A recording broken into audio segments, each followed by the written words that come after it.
இந்த வீடியோல Naruto Shippuden season 1 episode 21 பார்க்க போறோம். ஓப்பனிங்லயே சக்குரா ஹிருக்கோவை போட்டு பொளந்த சீனை காட்டுவாங்க. அதுல இருந்து ஒருத்தன் எஸ்கேப் ஆகி ஓடுவான். சக்குரா அதை பார்த்துட்டு அதுதான் உன்னோட உண்மையான உடம்பா அப்படின்னு கேப்பா. சியோ என்னோட பேர முகத்தை பாக்குறக்கு 20 வருஷமா காத்துக்கிட்டு இருந்தேன் அப்படின்பாங்க. சாண்ட்ல காட்டுவாங்க. டெமாரியோட டீம் பாத்தீங்கன்னா ஓடி வருவாங்க. காங்குரோ உட்காந்து இருப்பான். ஏன் இவ்வளவு லேட்டா வந்தீங்கன்னு கேட்கும் போது எவ்வளவு குயிக்கா வர முடியுமோ வந்திருக்கோம். சொல்ல போனா நீதான் சப்ஸ்டிடியூட் பார்டர் கார்ட ரொம்பவுமே லேட்டா அனுப்பிச்சிட்ட. உன் பிளான் இருக்கலே மோசம் அப்படின்னு மாதிரி அப்ரிசியேஷன் யாரு கேட்டா? விஷம் தாக்குனதுல இருந்து வெளியே வந்தாலும் நீ கேட்ட செல்பிஷான ரெக்வெஸ்ட முடிச்சு வச்சேன்ல அப்படின்ட்டு காங்குரோ எந்திரிப்பான். போலாமா அப்படின்னு கேட்கவும் டெமாரி சரின்பா. இந்த இடத்துக்கு எபிசோ வந்து நிப்பாரு. சாரி ஹீர்கோவோட ஹெட்டை யூஸ் பண்ணுவான். உடஞ்சதுக்கு அப்புறமாவும் ஒர்க் ஆகுதான்ட்டு ஷாக் ஆவா சக்குரா. திடீர்னு பார்த்தா அந்த ஹெட்ல இருந்து ஏகப்பட்ட சென்பர்ன்ஸ் அட்டாக் பண்ணும். கிரானிச்சி அவங்களோட சக்ரா த்ரெட்ஸை யூஸ் பண்ணி சக்குராவை சிம்பிளா அந்த பக்கம் இருந்து நகர்த்திடுவாங்க. சாரி நான் நினைச்சதுதான். என் பாட்டி கிட்ட இருந்து இந்த விஷயத்த கூட எதிர்பார்க்க முடியாதா என்ன? அந்த சின்ன பொண்ணு என்னோட ஹிடன் வெப்பன்ஸ்ல இருந்து டாச் பண்றதும் பெரிய விஷயம்லாம் இல்ல அப்படின்பா. இந்த டைம்ல தான் பாத்தீங்கன்னா சியோவோட சக்ரா த்ரெட் சக்குரா மேல அட்டாச் ஆயிருக்க விஷயத்த காட்டுவாங்க. என்னோட அட்டாக்ஸ் பத்தி நல்லா தெரிஞ்ச உங்களுக்கு பப்பட் மாஸ்டர் ஜுட்ஸு யூஸ் பண்ணி சக்ரா த்ரெட்ஸால அந்த பொண்ணை கண்ட்ரோல் பண்றது என்ன சிம்பிள் தானே அப்படின்பா. அவன் ஃபிகர் அவுட் பண்ணிட்டான் அப்படின்னு திங்க் பண்ணுவாங்க. அதுன்னு மட்டும் இல்லாம ஹீரோவோட டெய்ல உங்களோட சக்ரா த்ரெட்ஸ் அட்டாச் பண்ணிருக்கீங்க தானே அப்படின்ட்டு என்னோட அந்த டெய்லோட மோஷன் ஸ்டாப் ஆனப்பவே அதை நான் கண்டுபிடிச்சிட்டேன். இது எல்லாத்தையுமே ஃபர்ஸ்ட் குனாய் நைஃப் வச்சு அட்டாக் பண்ணீங்களா அதுல தானே பண்ணீங்க அப்படின்னு கேட்பான். சியோ பாத்தீங்கன்னா அதுக்கு முன்னாடி அசால்ட் பிளேட்ங்கிற டெக்னிக்கை யூஸ் பண்ணிருப்பாங்க. அதுல சக்ரா த்ரெட் நீங்க நோட்டீஸ் பண்ணிருக்கலாம். அந்த அசால்ட் பிளேட சாசோரி அவனோட டெய்ல யூஸ் பண்ணி ரெப்பல் பண்ணும்போது தான் இந்த த்ரெட்ஸால அதை மேனிபுலேட் பண்ணி வச்சிருப்பாங்க சியோ. என்னோட சக்ரா பாக்குற அளவுக்கு இல்லாத மாதிரி தானே நான் சப்ரஸ் பண்ணி வச்சேன். அப்படி வந்து ஃபிகர் அவுட் பண்ணிட்டியா? ஆச்சரியமா தான் இருக்கு அப்படின்பாங்க. என்னதான் இருந்தாலும் இந்த பப்பட்ரி திங்க எனக்கு சொல்லி கொடுத்ததே நீங்க தானே அப்படிங்கவும் ஆமான்ட்டு இந்த ஷோ இன்னையோட முடியுது அப்படின்பாங்க. அதேதான் என்னோட நோக்கமும் அப்படின்பா சாசோரி. அவன் ஃபேஸ காட்டும் போது சியோ அண்ட் சக்குரா ரெண்டு பேருமே ஷாக் ஆவாங்க. சாசோரி ஈஸியா முடிச்சிடலாம்னு நினைச்சீங்களா பாட்டி சியோ அப்படின்பா. முன்னாடி இருக்கிறது சாசோரி தானான்னு சக்குரா கேட்கவும் நான் அன்னைக்கு பார்த்த மாதிரியே தான் இருக்கான். இவனுக்கு ஒரு துளி கூட வயசாகலையே அப்படின்ட்டு பயங்கரமா ஷாக் ஆவாங்க. சாசோரியோட ரியல் ஃபேஸ காட்டுவாங்க. 20 வருஷத்துக்கு முன்னாடி ஹிடன் சான் வில்லேஜ் விட்டு சாசோரி ஓடி போயிட்டான்ல கேள்விப்பட்டேன். இவ்வளவு எங்க இருக்கான வாய்ப்பே இல்ல அப்படின்னு மனசுக்குள்ள திங்க் பண்ணிட்டு ரொம்ப shock Aava Sakura. சாசோரி and granny சியோவை காட்டுவாங்க. ஓப்பனிங் சாங் முடிஞ்சதுக்கு அப்புறமா சாசோரிஸ் ரியல் ஃபேஸ் அப்படிங்கிற எபிசோடோட டைட்டில் போட்டு ஸ்டார்ட் பண்றாங்க. நருட்டோ டேடரா மேல கடுப்போடவே நிப்பான். கொஞ்ச நேரத்துக்கு முன்னாடி கேட்ட சவுண்ட் டவுட்டே இல்ல. அவங்களோட பேட்டில் ஆல்ரெடி ஸ்டார்ட் ஆயிருச்சு. உள்ள அவங்களுக்கு என்னாச்சுன்னு எனக்கு தெரிஞ்சே ஆகணும் இருந்தாலும் அப்படின்னு திங்க் பண்ணிட்டு ககாஷி நருட்டோ சைடு திரும்புவாரு. டே காராவை ஒழுக்கு மரியாதை எங்க கிட்ட ஒப்படைச்சிருன்னு நருட்டோ கத்துவான். சாசோரி எவ்வளவு நேரம் உள்ள இருக்கானோ அது வரைக்கும் எனக்கு எந்த ப்ராப்ளமும் இல்ல அப்படின்னு டேடரா சொல்லும் போது அந்த பேர்ட் பாத்தீங்கன்னா காராவை முழுசா முழுங்கும். ஒருவேளை அவசரப்பட்டு வந்துட்டானா இவனை காட்டி இந்த ஜென்சுரிக்கிய கூட்டிட்டு வந்த விஷயம் மொத்தமா சொதப்பிக்கும் அப்படின்ட்டு கிளம்பிடுவான். நருட்டோ பயங்கரமா திட்டிட்டு உன்னை அவ்வளவு ஈஸியா தப்பிக்கிறதுக்கு நான் விட மாட்டேன்னு கத்துவான். ககாஷி ஸ்டாப் பண்ண ட்ரை பண்ணாலும் நீங்க போய் சக்குராவை பாருங்க இவனை நான் ஹேண்டில் பண்ணிக்கன்ட்டு ஓடுவான். ககாஷி வேற வழியே இல்லைன்ட்டு நருட்டோ பின்னாடி தான் போவாரு. காய் கிட்ட ஒயர்லெஸ் மூலமா உன் கண்டிஷன் எப்படி இருக்குன்னு கேட்பாரு. காய் சைட் காட்டுவாங்க. ஒரு எண்ட்லெஸ் பேட்டில் மாதிரி இருக்கும். ஈக்குவல் பவர்ல இருக்க ரெண்டு பேர் அடிச்சுக்கிட்டா யாருமே ஜெயிக்க முடியலையா அந்த மாதிரி தான். சொல்றக்கே கஷ்டமா இருக்கு. நாங்க வரக்கு ரொம்ப லேட் ஆகும் அப்படின்பாரு காய். நெஜி ஃபைட் பண்றத காட்டுவாங்க. ஃபைட் ஆக்சுவலா வெறித்தனமா போகும். ஸ்பிளிட் அப் ஆகும்போது குணாயை வச்சு அட்டாக் பண்ணும். தலைவன் பாம் ரொட்டேஷன் யூஸ் பண்ணி தடுத்துருவான். ஒருத்தன் தடுக்காத உன்னோட ஆப்ஜெக்டிவா இருந்தா நான் இதை விட பெட்டராவே யோசிப்பேன்ட்டு சிரிப்பா நெஜி. 10-10 2 ஸ்கிரால் எடுப்பான். அதே மாதிரி ஆப்பனன்ட் எடுக்கும். சேம் எபிலிட்டியோட இருக்க ஆப்பனன்ட் செம்ம தலைவலிவோ அப்படின்ட்டு டென்ஷன் ஆவா. 10-10 இந்த ஃபைட்டை முடிக்காது அவ்வளவு ஒன்னும் ஈஸி இல்ல போல அப்படின்ட்டு லீ அட்டாக் பண்ணுவான். ஈக்குவல் ஃபைட்டா இருக்கும். நல்ல மூவ் தான் என்ன மாதிரி இருக்கவனே அப்படின்பா. கொஞ்ச நேரத்துக்கு பேக்கப்ப பத்தி திங்கே பண்ண முடியாது போல இருக்குன்ட்டு கடுப்பாவா ககாஷி. சக்குரா கிரானி சியோ அதிக நேரம் நீங்க தாக்கு பிடிச்சே ஆகணும் அப்படின்னு திங்க் பண்ணுவாரு. சேஸ் பண்ணி போகும்போது நருட்டோ அவ்வளவு ஈஸியா உன்னை தப்பிக்கிறதுக்கு விட மாட்டேன்டான்னு கத்திக்கிட்டே தான் போவான். இன்னுமே சேஸ் பண்றானா சீக்கிரம் வந்து சேர்றா அப்படின்னு கத்துவான். இந்த பாயிண்ட்ல அவனோட கிளேவ் எடுத்துட்டு பக்கத்துல வந்தீங்கன்னா விஷயங்கள் முடிஞ்சிடும் அப்படின்ட்டு சிரிப்பான். சாண்ட் சைட்ல இருந்து பேக்கப் வந்துகிட்டு இருப்பாங்க. எல்லாருமே பயங்கரமா மூச்சு வாங்குவாங்க. காங்குரோ ஒரு கட்டத்துக்கு மேல ஸ்டாப் பண்ண சொல்லுவான். என்ன விஷயம்னு டெமாரி கேட்கும் போது நம்ம கொஞ்ச நேரம் ரெஸ்ட் எடுக்கலாம் அப்படின்பா. என்னடா பேசிட்டு இருக்க நம்ம கிட்ட டைம் இல்லடான்னு டெமாரி கடுப்பாவா. இப்படி பொறுமை இல்லாதமா இருக்க பாக்குறக்கு ஒன்ன மாதிரியே இல்ல அப்படின்பா. காங்குரோ சிக்னல் பண்ணவும் டெமாரி திரும்பி பார்த்தா எல்லாருமே உட்காந்துருவாங்க. எபிசோ உட்காந்துருக்க மாட்டாரு. எவ்வளவு வயசான ஆளு ஸ்ட்ராங்கா நிக்கிறாரு பாருங்க. நாங்க கொஞ்ச நேரம் ரெஸ்ட் எடுத்துக்கிறோம் அப்படின்னு சொல்லும் போது உங்க கிட்ட டிசிப்ளினே இல்ல நீங்க எல்லாம் உங்களை சினோபின்னு சொல்லிக்காதீங்கன்னு திட்டுவா. தேவையில்லாதெல்லாம் பேசாத அப்படின்னு ஸ்டாப் பண்ணுவான் காங்குரோ. நாள் பூரா பார்டர்ல நின்று இருக்காங்க. திரும்ப வில்லேஜுக்கு வந்தாங்களா அப்புறம் திரும்ப இப்ப நம்ம ஓடிக்கிட்டே இருக்கோம். ஒரு டாப் நாச்சான சினோபினாலும் கூட எவ்வளவு முடியுமோ அவ்வளவுதான் முடியும். ஃபோர்ஸ் பண்ணில எதையும் பண்ண முடியாது அப்படின்னு காங்குரோ சொல்லவும் அப்படிலாம் இல்ல லார்ட் காரா கஷ்டத்துல இருக்கும் போது நாங்க எவ்வளவு ஈஸியா ரெஸ்ட் பண்றதெல்லாம் எங்களுக்கு தேவையே கிடையாதுன்னு மாட்சூரி கத்தவும் எல்லா ஷினோபியுமே ரியலைஸ் பண்ணுவாங்க, காசேகாகேவோட நன்மைக்காக நாங்க எதுவும் செய்ய தயார் அப்படின்பாங்க. இத கேட்ட டெமாரி சந்தோஷப்படுவா. எபிசோட் ஸ்டாப் பண்ணுவாரு. என்ன விஷயம்னு கேட்கும் போது, ஒரு ஷினோபி எந்த சூழ்நிலையிலுமே தன்னோட பொறுமையை மட்டும் இழக்க கூடாது.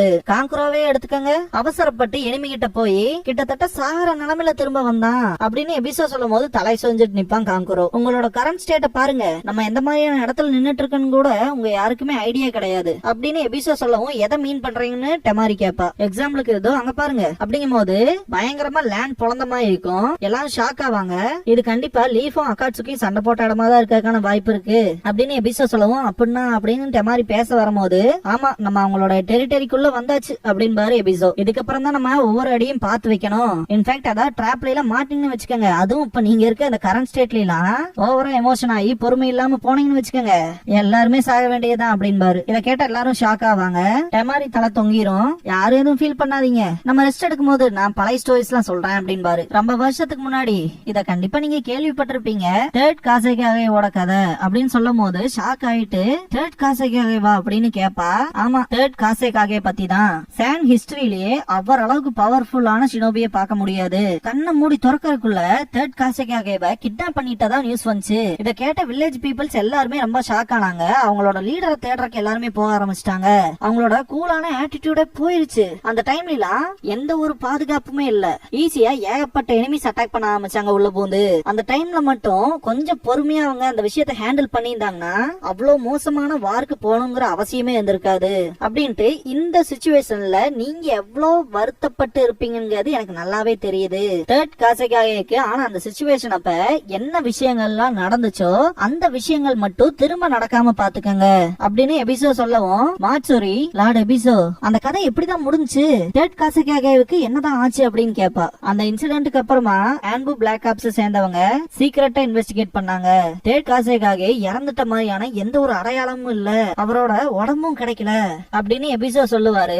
அடுத்த சீனே பாத்தீங்கன்னா சாசோரி சைட் ஜம்ப் ஆகும். சியோ ஷாக் ஆகி நிக்கிறத பார்த்த சாசோரி, என்ன தகச்சு போய் நிப்பீங்க போல இருக்கே, ஃபுல் எமோஷனா அப்படின்னு கேப்பான். எனக்கு அவ்வளவு ஒன்னும் ஆச்சரியமா இல்ல, 20 வருஷம் கழிச்சு திரும்ப நடக்கிற ரீயூனியன் தானே அப்படிங்கவும் சியோக்கெல்லாம் வேர்க்கும். இந்த டைம்ல நான் உங்களுக்கு ஸ்பெஷலா ஒண்ணு காட்டணும்னு நினைக்கிறேன் அப்படின்பா சாசோரி. ஒரு ஸ்கிரால் எடுத்துட்டு, இந்த கலெக்ஷனை சேர்த்துறக்கே நான் ரொம்பவுமே கஷ்டப்பட்டேன். சக்குரா ஆச்சரியமா பாப்பா, அதனாலதான் இது எனக்கு ரொம்பவுமே பிடிக்கும் அப்படின்ட்டு சாசோரி அந்த ஸ்கிரால ஓபன் பண்ணுவான். அதுல வந்த விஷயத்த பார்த்துட்டு சியோலாம் ரொம்ப ஷாக் ஆவாங்க. என்ன பிரச்சனைன்னு சக்குரா கேப்பா. அது தேர்ட் காசேகாகே அப்படின்பாங்க. ஆக்சுவலா நீங்க தேர்ட் காசேகாகே பத்தி கேள்விப்படும் போதுல இருந்து இப்ப வரைக்குமே சரி, அவரோட சான் ஹிஸ்டரியிலேயே பவர்ஃபுல்லான ஒரு மேன் இல்லைன்னு சொல்லிருப்பாங்க. கடைசியா எபிசோ சொன்ன ஸ்டோரியை கேட்டிருந்தீங்கன்னா உங்களுக்கு புரிஞ்சிருக்கும். அவரோட உடம்பும் கிடைக்கல, அதே மாதிரி அவர் இறந்ததுக்கான எந்த ஒரு சைனுமே இல்லைன்னு சொல்லிருப்பாரு. எக்ஸாக்டா எல்லாருக்குமே இப்பதான் புரிஞ்சிருக்கும் எதனால தேர்ட் காசேகாகேவோட உடம்பு கிடைக்கல அப்படின்னு. ஆக்சுவலா திங்க் பண்ணி பார்த்தா சானோட ஹிஸ்டரியிலேயே இப்படிப்பட்ட பவர்ஃபுல்லான ஒரு மனுஷனை பார்க்க முடியாதுன்னு சொன்ன ஒருத்தன் அடிச்சு அவனோட கலெக்ஷன்ல வச்சிருக்கானா. சாசோரி எப்படிப்பட்டவன்? இந்த பாயிண்ட்ல சாசோரியோட சிரிப்புலாம் பயங்கர வில்லத்தனமா இருக்கும். எது எப்படி இருக்குன்ட்டு சாசோரி கேட்கும் போது, கிரானி சியோக்கும் தேர்ட் காசேகாகேக்கும் என்ன சம்பந்தம்னு திங்க் பண்ணுவா சக்குரா. கிட்டத்தட்ட 10 வருஷத்துக்கு மேல ஆச்சு வில்லேஜ்ல இருந்து தேர்ட் காசேகாகே சடனா டிசப்பியர் ஆனது. காசேகாகேலே ரொம்பவுமே மோஸ்ட் பவர்ஃபுல்லான ஒரு மனுஷனை எல்லா இடத்துலயும் தேடி பார்த்தும் கூட கிடைக்கல, சிம்பிளா காணாம போயிட்டாரு. சாசோரி நீதானா அப்படிங்கும் போதெல்லாம் அதுக்கு என்னன்ட்டு நக்கலா பேசுவான். நாளைக்கு சாக போற கிழவி நீ தேர்ட் காசேகாகேவோட டெத்துக்கு என்ன பழி வாங்க முடியுமா? முடியவே முடியாது அப்படின்னு சாசோரி சொல்லவும், ரிட்டையர் ஆயிட்டனா நாளைக்கே சாக போறானா, இதெல்லாமே நடந்தாதான் நான் இன்னைக்கு மட்டும் செத்துட்டேனா ஏகப்பட்ட விஷயங்களை நினைச்சு ரொம்பவுமே வருத்தப்பட வேண்டிய நிலைமையில தான் இருப்பேன். ஏகப்பட்ட மோசமான மனுஷங்களோட சேர்ந்துட்ட பேர குழந்தை, உன்னோட சொந்த வில்லேஜுக்கே துரோகம் பண்ணி இருக்க. இதோட 3 தடவைக்கு மேல காசேகாகே விஷயத்துல தலையிட்டு இருக்க. 3வது தடவையான்ட்டு கேட்டு ஷாக்காவா சக்குரா. 4வது காசேகாகே காராவோட அப்பாவை கொன்னது ஒரோச்சிமாரு, அவங்கள கைட் பண்ணதே சாசோரி தான். அந்த வகையில இப்ப காரா அதுன்னு மட்டும் இல்லாம தேர்ட் காசேகாகேயும் சேர்த்தி அப்படின்னு சொல்லும் போது, நிறுத்து, 4th காகே செத்ததுக்கு எனக்கு எந்த சம்பந்தமும் கிடையாது, அதை என்னோட சப்பார்டினேட் தான் கைட் பண்ணிருக்கான் அப்படின்னு சொல்லும் போது, நீ செஞ்ச என்ன அவனுக்கு செஞ்ச என்னடா எல்லாம் சேம் தான், இன்வால்வ் ஆகலைன்னு சொல்ல வரையா அப்படிங்கும் போது, இதுக்கு முன்னாடி அக்காட்சுகில நானும் அவனும் தான் ஒரிஜினல் பேரா இருந்தோம். அந்த டைம்ல தான் அவனுக்கு ஏகப்பட்ட விஷயங்களை பண்ணேன். ஆனா அப்படின்னு சொல்ல வரும்போது சக்குரா பாத்தீங்கன்னா ஒரோச்சிமாரு அண்ட் சாஸ்கே 2 பேர்த்தையுமே திங்க் பண்ணி பார்த்துட்டு, நீ தான் ஃபர்ஸ்ட் ஒரோச்சிமாரு கூட சேர்ந்து ஒன்னா ஒர்க் பண்ணினா அவனை பத்தியும் அவன் செஞ்ச விஷயங்களை பத்தியும் உனக்கு நல்லா தெரியும்ல. அதுதான் விஷயம்னா உங்ககிட்ட இருந்து எனக்கு நிறைய பதில் கிடைக்க வேண்டியது இருக்கு அப்படின்பா சக்குரா. சியோ சக்குரா அப்படின்பாங்க, உங்க 2 பேத்து கதையும் முடிச்சுட்டு அந்த ஜின்சுரிக்கு நான் தேடி போகணும். பீப்புளை வெயிட் பண்ண வைக்காது எனக்கு பிடிக்காது. உன் கொஸ்டின்ஸுக்கான எந்த ஆன்சருமே இப்ப கிடைக்காது அப்படின்ட்டு ஆரம்பிக்கலாமா அப்படின்ட்டு அட்டாக் பண்ண ஆரம்பிப்பான். சக்குராவை சக்கரா த்ரெட்ஸ் யூஸ் பண்ணி பின்னாடி புல் பண்ணாலும் சாசோரி சாகுன்னு சொல்லிட்டு அட்டாக் பண்ணுவான். அந்த பப்பட்டோட ஃபாஸ்ட்டுக்கு ஈடு கொடுக்கவே முடியாது. ஹீரோவோட டெய்ல யூஸ் பண்ணி எல்லாம் தடுப்பாங்க சியோ. ஹீரோவோட டெய்ல் பீஸ் பீஸா போனதை பார்த்துட்டுலாம் ரொம்ப ஷாக் ஆவாங்க. நல்ல மூவ் தான் அப்படின்னு அப்ரிஷியேட் பண்ணிட்டு முடிஞ்ச இதை தடுங்கன்னு அட்டாக் பண்ண ஆரம்பிப்பான். ஷாக் ஆவாங்க சியோ.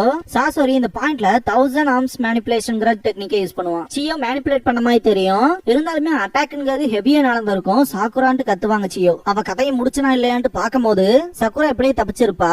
இந்த கிழவியோட மேனிபுலேஷன் நினைச்சாலே செம்ம காண்டாகுதுன்ட்டு கடுப்புல இருப்பான் சாசோரி. சக்குராவை அந்த இடத்துல இருந்து வெளியே புல் பண்ணும் போது இதான் விஷயமா அப்படின்ட்டு சாசோரி பாய்சன் கேஸ ரிலீஸ் பண்ணி விட்டுருவான். மூச்சு விடாத சக்குரா அப்படின்னு கத்துவாங்க சியோ. பாய்சனான்ட்டு ஷாக்காவா, இந்த பாய்சன் ஸ்மோக்ல உங்க மோமெண்ட்ஸே மொத்தமா குழப்ப போகுது அப்படின்னு சாசோரி திங்க் பண்ணுவான். ஆக்சுவலா இந்த பாய்சன் ஸ்மோக்குள்ள பாத்தீங்கன்னா சக்குரா இருப்பா. அதனால அவளை ஈஸியா மேனிபுலேட் பண்ண முடியாது. எந்த டைரக்ஷன்ல நகர்த்ததுன்னு சியோனால பார்த்து பண்ண முடியாது இல்லையா.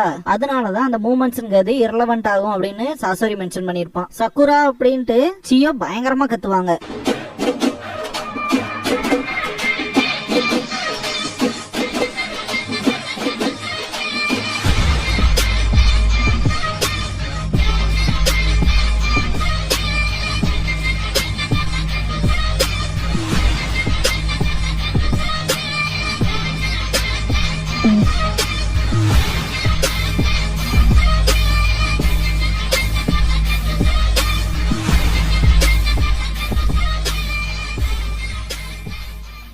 க்ளோசிங் சாங் முடிஞ்சதுக்கு அப்புறமா நெக்ஸ்ட் டைம் சியோ சீக்ரெட் ஸ்கில்ஸ் அப்படிங்கிற எபிசோட தான் நம்ம பார்க்க போறோம் அப்படின்பா நருட்டோ. இதுக்கப்புறமா லீஃப் வில்லேஜோட நோட்டபிள் பர்சனை பார்க்க போறோம் அப்படின்பா 1010. இன்னைக்கு ரொம்பவுமே ஃபேமஸ் ஆன லீஃபோட நம்பர் 1 டாக்டிஷியனை பத்தி தான் பார்க்க போறோம், கக்காஷி சென்சே அப்படிங்கிற ஐடியால தான் இருந்தோம். இருந்தாலுமே அவர் வரக்கு ரொம்ப லேட் ஆகுது அப்படின்னு பாத்துட்டு இருப்பா. திடீர்னு பார்த்தா கக்காஷி வந்துட்டு லேட்டா வந்ததுக்கு சாரி கேப்பாரு. நம்ம கெஸ்ட் எப்படியோ வந்துட்டாங்க, மிச்ச மீதி எல்லாம் பார்த்து தெரிஞ்சுக்கலாமா அப்படின்பா 1010. நருட்டோ சக்குரா சாசுகே இருக்க டீம் 7ஓட லீடர். அதுன்னு மட்டும் இல்லாம நம்ம வில்லேஜோட டாப் நிஞ்சா உச்சியா கிளான தவிர்த்து இருக்க மக்கள்ல ஷரிங்கான பொசஸ் பண்ண ஷினோபி எனிமீஸோட ஜுட்சுவை ஈஸியா காப்பி பண்ணுவாரு. இந்த பாயிண்ட்ல 1010 பாத்தீங்கன்னா கக்காஷிய ஜாபுசா திட்டிருப்பான் இல்லையா, ஒரு குரங்கு மாதிரி பாக்குறதெல்லாம் காப்பி பண்ணிட்டு இருக்கேடான்னு அந்த விஷயத்த சொல்லுவான். அப்படி இல்ல காப்பி நிஞ்சான்னு சொல்லு அப்படின்பாரு கக்காஷி. இதுக்கப்புறமா கக்காஷி கிரியேட் பண்ண ரொம்பவுமே அதிபயங்கரமான ஜுட்சுன்ட்டு 1000 years ஆஃப் டெத் சொல்லுவா. அது மொத்தமாவே தப்பு, அது பேரு சிடோரிமா அப்படின்பாரு கக்காஷி. ரொம்பவுமே மோசமான இன்ட்ரோவா இருக்கே 1010 அப்படிங்கவும் இவ்வளவு அப்பட்டமா சொல்லாதீங்கன்ட்டு அடிப்பா. இதோட இந்த எபிசோட் முடியுது.